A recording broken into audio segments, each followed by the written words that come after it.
Hello दोस्तों, स्वागत है आपका स्टैंड विद बिंदास सिप में। आज फिर से हम आपके लिए ऊर्जा लेके आए हैं, जिसका टॉपिक है उन्नत जीवन और जिसकी गति रहेगी 80 वर्ड पर मिनट। और अगर आप इसकी गति बढ़ाना चाहते हैं तो आप यूट्यूब पर प्लेबैक बटन से बढ़ा सकते हैं। और प्लीज़ दोस्तों, हमारे चैनल को लाइक, शेयर एंड सब्सक्राइब करें। ठीक है, डिक्टेशन स्टार्ट होगी 5 सेकंड बाद।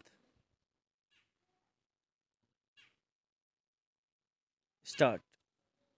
योग प्रकृति की स्वतः स्फूर्ति प्रक्रिया है। योग के ही चलते माँ के गर्भ में आना और जीवन धारण करना संभव होता है। उसके बाद जन्म लेते ही सांसारिक योग आरंभ होता है। घर, परिवार और समाज के साथ योग जीवन का मार्ग प्रशस्त करता है तथा जीवन के समापन पर फिर प्रकृति के साथ तादात्म्य बनाकर विलीन होना भी योग है। ऋषियों ने प्रकृति की गूंज सुनकर उसमें तृतीय योग का भी स्वरूप देखा। उसमें ऊ शब्द दिखाई पड़ा। इस ऊ में आ, ऊ और माँ का योग है। गर्भ में अस्तित्व में आना, अ जन्म के बाद उत्थान ऊ तथा मृत्यु माँ का संयुक्त होना भी योग है।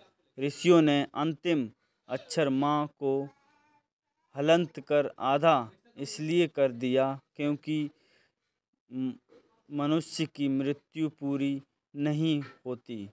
पंच भौतिक शरीर प्रकृति पदार्थों के साथ योग कर पुनः अनंत में विलीन हो जाता है, जबकि आत्मा जीवंत रहता है और पुनः नए शरीर के साथ योग भाव में आता है।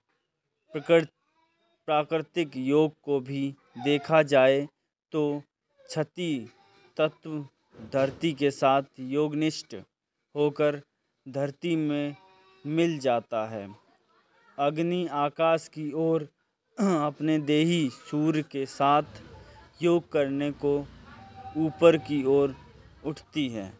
जो जल जल के साथ, वायु वायु के साथ तथा गगन तत्व शून्य के साथ योग भाव में हो जाता है।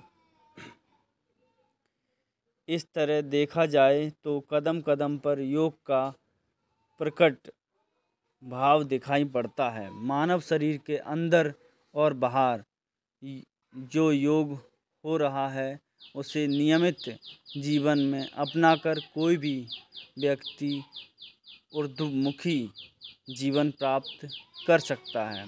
इससे प्रतीत होता है कि मनुष्य के लिए योग एक ऐसा ईश्वरीय वरदान है जिसके बल पर वह खुद ईश्वरीय तत्व की ओर दिनों दिन बढ़ सकता है। व्यायाम या किसी भी प्रकार के अन्य शारीरिक श्रम से सिर्फ तन स्वस्थ रहता है, लेकिन योग और प्राणायाम से मन भी स्वस्थ और मजबूत होता है। आत्मबल में वृद्धि होती है। असंभव कार्य संभव सा लगने लगता है। वर्तमान काल में स्वास्थ्य और प्रसन्न रहने का ब्रह्मास्त्र योग ही है। यह ऊर्जा का शॉर्टेन वर्जन है। जो लेटर आपको बनाना ना आए वो यहाँ से देख के आप बना सकते हैं। Okay, thank you.